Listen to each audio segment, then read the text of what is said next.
YS Jaganmohan Reddy పాదయాత్ర announcement కూటమిని వారి మీడియాని ఎంత భయపెట్టిందో అనడానికి అతిపెద్ద ఎగ్జాంపుల్ వాళ్ళు పెట్టినటువంటి పనికి మాలిన డిబేట్స్, పనికి మాలిన మాటలు. ఎందుకు ఈ మాట అంటున్నానంటే వాళ్ళు మాట్లాడుతున్నటువంటి మాటలు అంత దారుణంగా ఉన్నాయి. ముందు ముద్దులు, నమ్మితే పిడిగుద్దులు. జగన్ మామయ్య మళ్ళీ వస్తున్నాడు, జగనన్న నడుచుకుంటూ వస్తాడంట. ఇట్లా చాలా మాట్లాడారు. ఒక్కసారి చూడండి సార్ ఏం మాట్లాడారు. ఆ తర్వాత ఏడాదిన్నర పూర్తిగా జనంలోనే ఉంటాను పాదయాత్రతో అనేది ఆయన చేసిన ప్రకటన.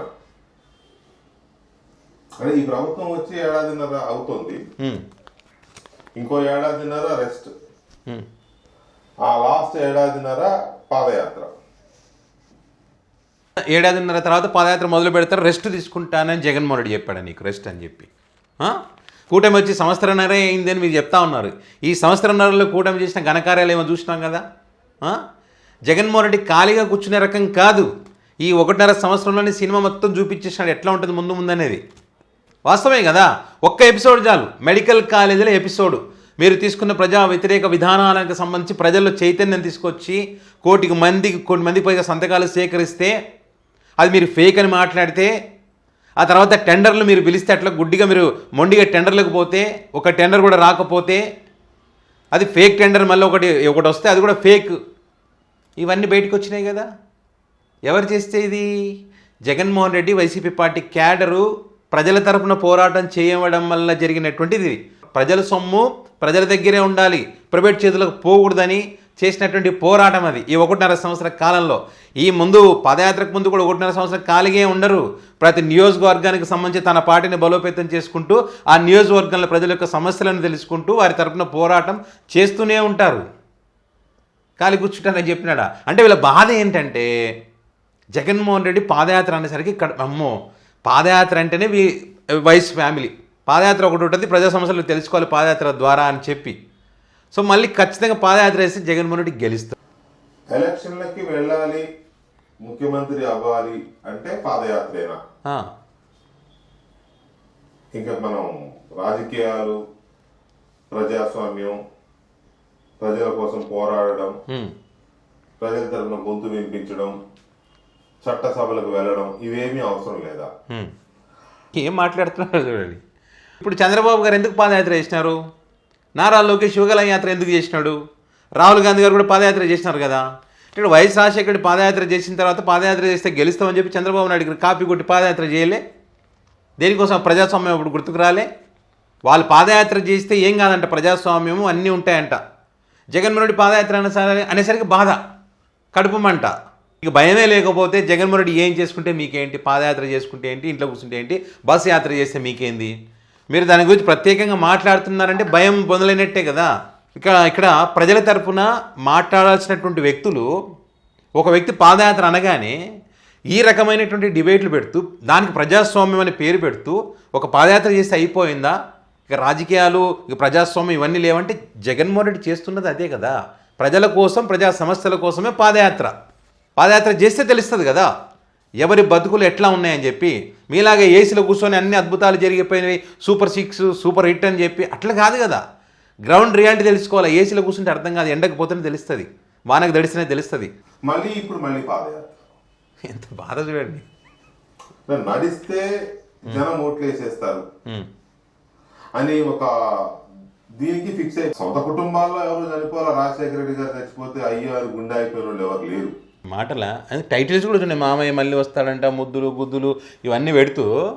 వైఎస్ రాజశేఖర రెడ్డి గారు చనిపోతే ఎవరో చనిపోయారు కానీ వాళ్ళ కుటుంబంలో ఎవరు చనిపోలేదు అని అంటారు. ఈయన వైఎస్ రాజశేఖర రెడ్డి గారు పేదోడి గడపను తాకి వారి కష్టాలను తెలుసుకొని వాళ్ళ గుండెలో నిలిచాడు కాబట్టి తట్టుకోలేకపోయినారు. ఆరోగ్యశ్రీ అనేటువంటిది వైఎస్ రాజశేఖర రెడ్డిని పేదవాడికి దగ్గర చేసింది, వాళ్ళ ఇంట్లో వ్యక్తిని చేసింది.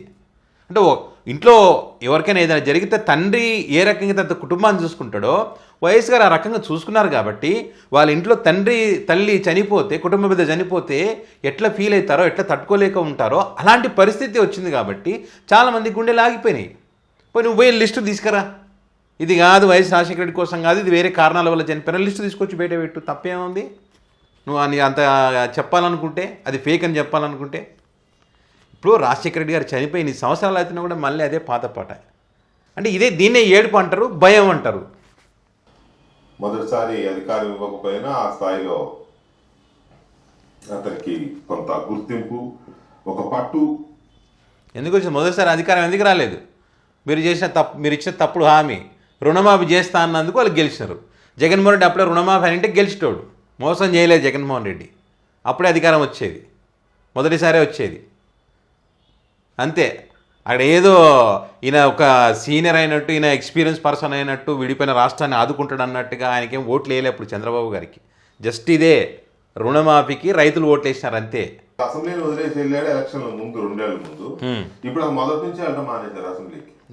అంటే జగన్మోహన్ రెడ్డి గారికి ప్రజలు ఓట్లేస్తే అయితే ముఖ్యమంత్రిగా కూర్చోవాలి, లేకపోతే బెంగళూరు ప్యాలెస్ లో కూర్చోవాలి.